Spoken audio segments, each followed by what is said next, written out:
Hello guys, my name is Aman और आप सभी लोगों का स्वागत है हमारे YouTube channel Aman law knowledge में। गाइस, आज का जो हमारा लेक्चर है वो है पॉलिटिकल साइंस यूनिट फर्स्ट की जो जेनेटिक थ्योरी है। ये थ्योरी मैक्सिमम टाइम्स पेपर में देखी गई है कि जेनेटिक थ्योरी आती है, पावर थ्योरी, डिवाइन थ्योरी, इनमें से एवोल्यूशनरी थ्योरी, इन चारों में से एक आध थ्योरी आ जाती है जो कि बहुत एग्ज़ाम पॉइंट ऑफ व्यू से बहुत इंपॉर्टेंट है। तो गाइस, मैं आज आपको जेनेटिक थ्योरी बता रहा हूँ, ठीक है। तो जेनेटिक थ्योरी आप समझ जाएंगे, इसके क्रिटिसिज्म भी समझ जाएंगे, ठीक है। तो लेट्स स्टार्ट जेनेटिक थ्योरी, ठीक है। The genetic theory of the origin of the state. The genetic theory is one of the theory that explain the origin of the state. According to this theory, the state is a natural product of a natural expansions of family. It said that one family gave rise to several families, a group of families united to form a village. The village expanded into settlement. They united from the state. It is a very important link in the development of the state. It is the thought that the base development of family the basis. Genetic theory क्या है और हम इसे political science में क्यों पढ़ रहे हैं? जेनेटिक थ्योरी ये बताती है कि ये जेनेटिक थ्योरी जो है ये फैमिली पे बेस्ड है, ठीक है। इसकी हेल्प से हम गवर्नमेंट नहीं चला सकते, ठीक है, हम स्टेट रन नहीं कर सकते, ठीक है। क्योंकि जेनेटिक थ्योरी में क्या दिया गया है, ये एक आप समझ लीजिए, ये एक हेरिडेटरी रूल है।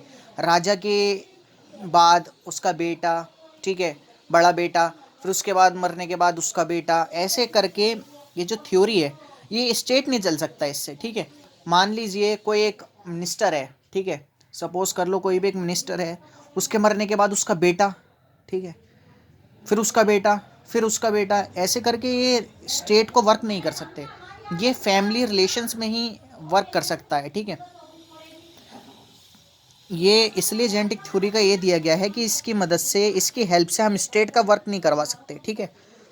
ये एक ऐसी फॉर्म है, ठीक है, ये ऐसी थ्योरी है जो कि फैमिली पे बेस्ड है। स्टेट वर्क नहीं कर सकती है, फैमिली रन कराने के लिए बहुत इंपॉर्टेंट है, ठीक है। तो आपको समझ में आ गया कि ये क्या है, ये फैमिली पे बेस्ड है, ठीक है, एक नेचुरल कॉन्सेप्ट है ये जो कि फैमिली पे बेस्ड है। जेनेटिक थ्योरी के हेल्प से हम स्टेट को वर्क नहीं करवा सकते, ठीक है। हम फैमिली को तो वर्क करवा सकते हैं कि फादर मर गया तो उसका बेटा, फिर उसके बेटे के मरने के बाद उसका बेटा, ठीक है, ऐसे तो हम वर्क करवा सकते हैं, लेकिन हम स्टेट को वर्क नहीं करवा सकते। प्रिंसिपल्स ऑफ जेनेटिक थ्योरी, इसके सिद्धांत क्या है?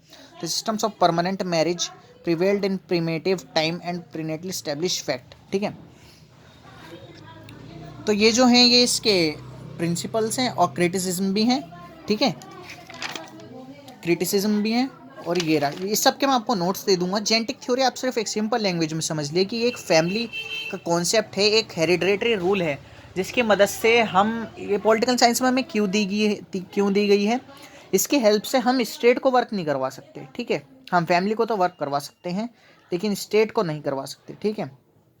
लेकिन जो एशियन टाइम था वहाँ ऐसा होता था, ठीक है, कि वहाँ किंग के बाद उसका बेटा, फिर उसका बेटा, फिर उसका बेटा। लेकिन मॉडर्न डेमोक्रेसी में, हमारी डेमोक्रेसी में ये वर्क नहीं करता, ठीक है गाइस। तो I hope you will understand very well and I think it's an important thing. So learn this, read this, and then thank you guys, and please subscribe my channel Aman Lo Knowledge, guys. Thank you.